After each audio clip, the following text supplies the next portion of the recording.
Yo, this is the dealer himself, I-20, chilling with my homeboy Mikey T, the movie star. You are now live on Report Card Radio.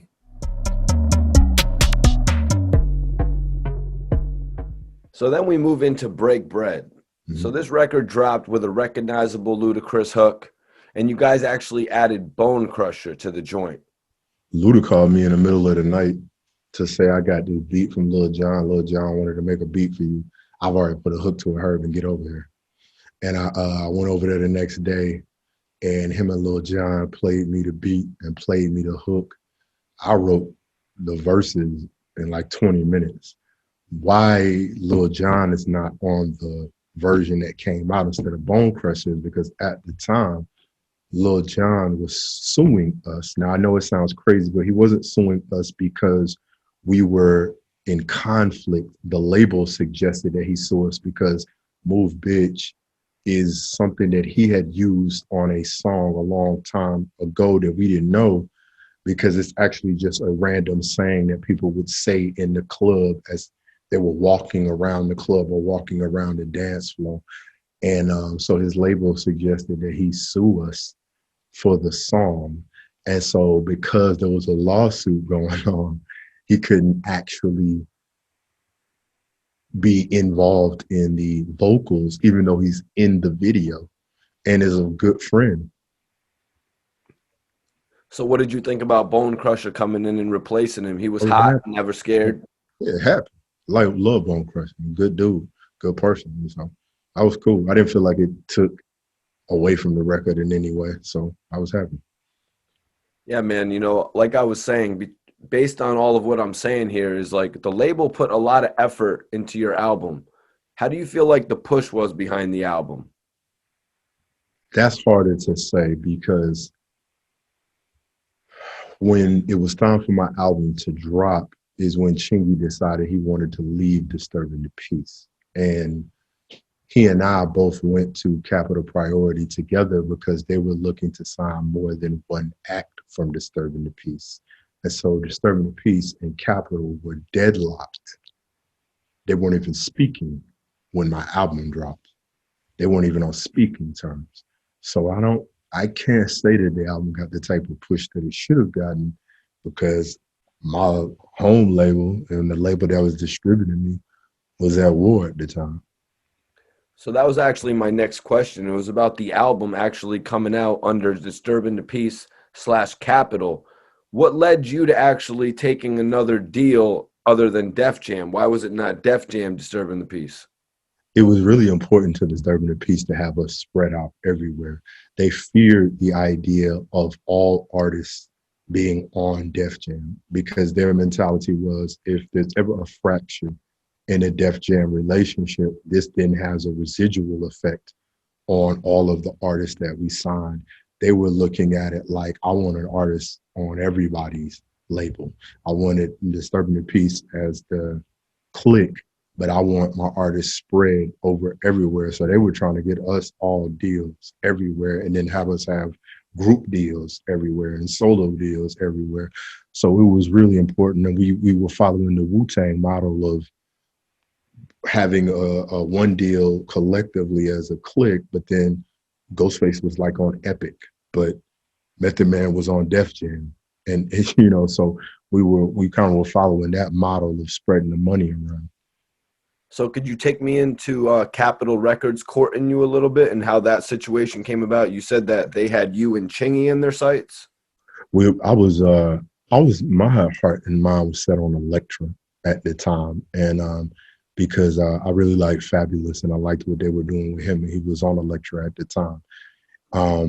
But Shaka was like, Capital was the most interested in doing something collectively with Disturbing the Peace, and he was always looking for distribution where he felt like he could go in and really cement our label and really bring other artists in and have say and leverage in where he went. And so when they were saying, hey, we'll take more than one artist, he felt like it made the most sense to say, cool, that means we can get two artists over here and maybe two artists over there. And so that was how it kind of ended up that I went ahead and went with Capital.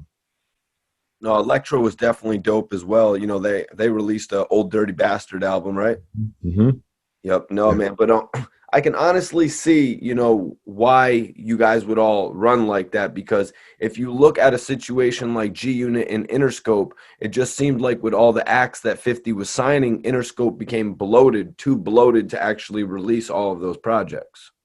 I can't speak to that, but I definitely know that that was a fear of ours, that we were like, there's no way everyone's going to be able to get the same amount of attention.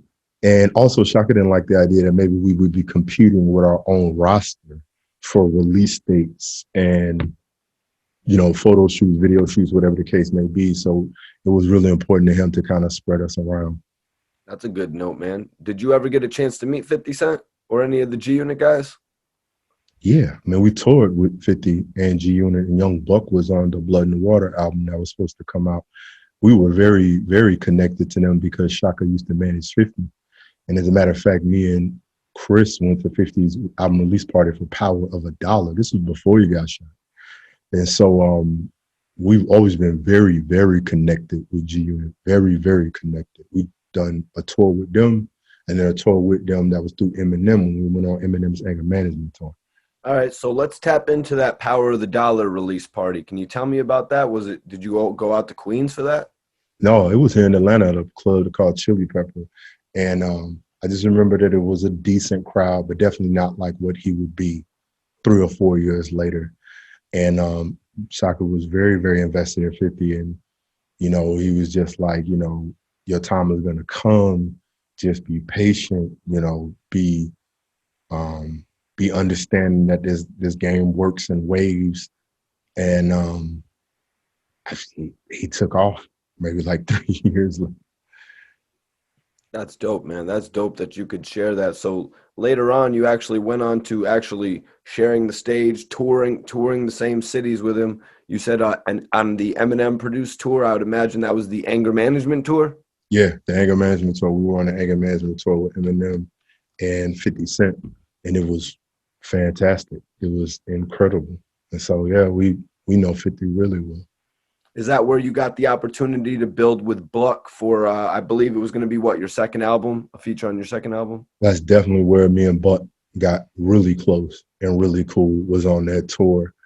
And that's how we ended up on a song that was going to be on my second album. We really built through there. We had met before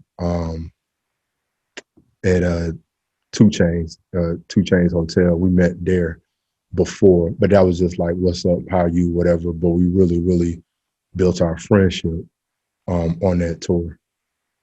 How were you able to record with Buck? I know that G Unit had a recording studio on their tour bus. Was it something more formal or just like an email? It was just an email. We were good friends, talking on the phone. Salam had made a beat, and I told Buck I could hear a minute. I rapped my verse to him literally on the phone, played him the beat first over the phone, then sent it to him. And he did it at his house. I recorded it in my house.